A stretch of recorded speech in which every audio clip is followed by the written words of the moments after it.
राम राम मित्रों, बहुत बहुत स्वागत है आप सभी का इस चैनल पर।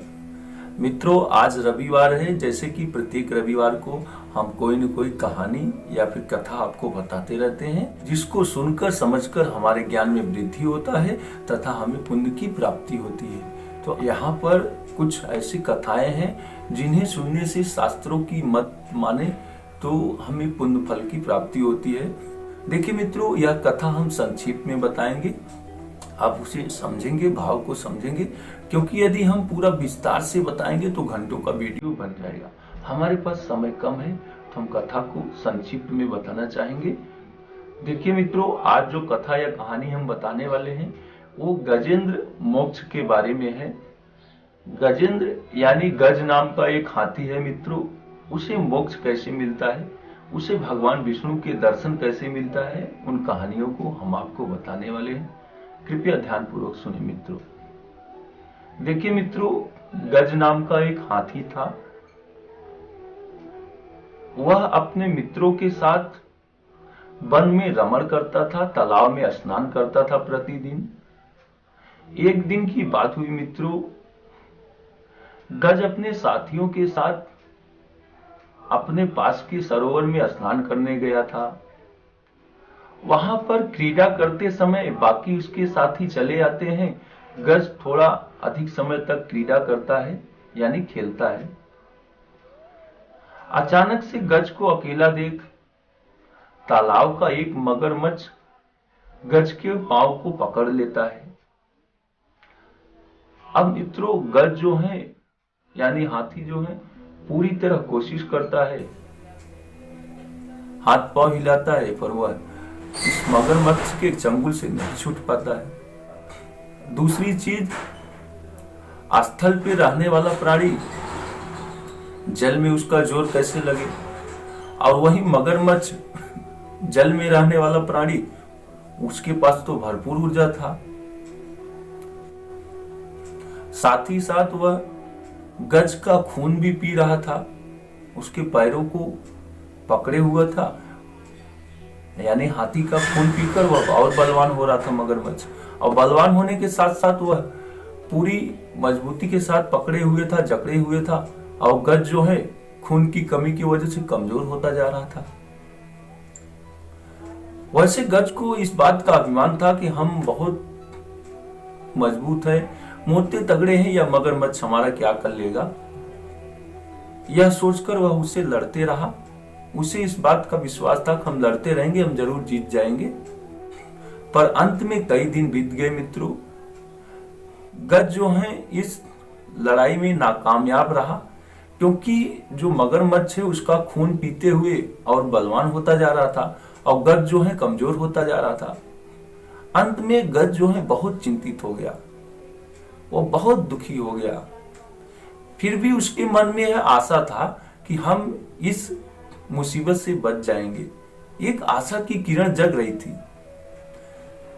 पशु योनि का गज कुछ जानता नहीं था, फिर भी वह ईश्वर को मानता था। गज ने ऐसे ही मन में सोचा, हे सर्वव्यापी परमेश्वर, कण कण में विराजमान रहने वाले परमेश्वर, इस समय हमारी रक्षा करें। हम असमर्थ हो गए, हमें क्षमा करें।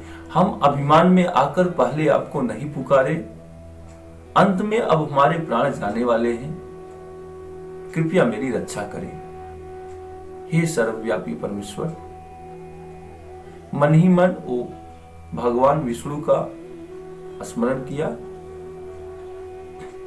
देखिए मित्रों, अंत समय जिसका कोई नहीं उसका भगवान होता है। तो उस समय गज की रक्षा कोई करने वाला था नहीं, और वह अपने शक्ति से हीन हो गया था। गज ने भगवान विष्णु को यूं पुकारा, हे प्रभु, इस समय आपके सिवा कोई मेरी रक्षा नहीं कर सकता है। मैं अभिमान में आकर अभी तक लड़ता रहा, अब मेरा अभिमान चूर हो गया। तो देखिए मित्रों, भगवान तभी व्यक्ति का कल्याण करते हैं जब व्यक्ति अपना अभिमान त्याग दे। तो गज तो अपना अभिमान, उसका अभिमान चूर हो गया था। फिर वह दुखी मन से भगवान विष्णु को पुकारता है। उसी समय भगवान विष्णु देवलोक से गरुड़ वाहन पर सवार होकर आते हैं और सरोवर के पास अपने चक्र से मगरमच्छ का सिर काटते हैं और गज को मुक्ति प्रदान करते हैं। उसी समय उस गज यानी हाथी को मोक्ष की प्राप्ति होता है, उसे वैकुंठ लोक का प्राप्ति हो जाता है। यानी भगवान विष्णु उसे अपने लोक में बुला लेते हैं। और तभी से यह मान्यता हो गया मित्रों कि यह गजेंद्र मोक्ष का पाठ जो भी प्राणी करता है, किसी भी संकट में है, नियम पूर्वक 1.25 महीने पाठ करता है, भगवान विष्णु यानी भगवान नारायण सर्वव्यापी परमेश्वर उसकी रक्षा जरूर करते हैं। तो यह एक गजेंद्र मोक्ष का पाठ है मित्रों। आपको यह मोबाइल इंटरनेट पे मिल जाएगा। आप इसे या फिर किसी भी पूजा पाठ की दुकान पर इसकी पुस्तक मिल जाएगी। आप इसका पाठ करें। यही नहीं मित्रों, यदि कोई मुसीबत नहीं भी है आपके पास तो भी इसके पाठ को करने से पुण्य फल की प्राप्ति होती है। जैसे हमारे रामायण और पुराण को पढ़ने से हमें पुण्य की प्राप्ति होती है, उसी तरह इसे पढ़ने से यह एक प्रकार का पाठ है, इसे करने से हमें पुण्य फल की प्राप्ति होती है। साथ ही साथ यह कथा भी सुनने से हमें पुण्य फल की प्राप्ति होती है। इसीलिए हमने निर्णय लिया कि इस कथा को सुनाएंगे ताकि हमारे दर्शकों को कुछ पुण्य फल की प्राप्ति हो, उनका कल्याण हो, क्योंकि काफी लोग परेशान चल रहे हैं। ठीक है मित्रों, तो आज की कथा को आशा करता हूं आप ध्यानपूर्वक समझ गए होंगे। यदि आपके मन में कोई संशय है इस कथा को लेकर तो आप कमेंट बॉक्स में अवश्य पूछ सकते हैं। और अब आपसे इजाजत चाहेंगे मित्रों। आने वाले अगले रविवार को फिर कोई न कोई एक नया कहानी या फिर नया कथा लेकर उपस्थित होंगे जो आपके लिए कल्याणकारी होगा। ठीक है मित्रों, अभी हमें इजाजत दें आप सभी। कल मिलेंगे एक नए वीडियो में, तब तक के लिए नमस्कार।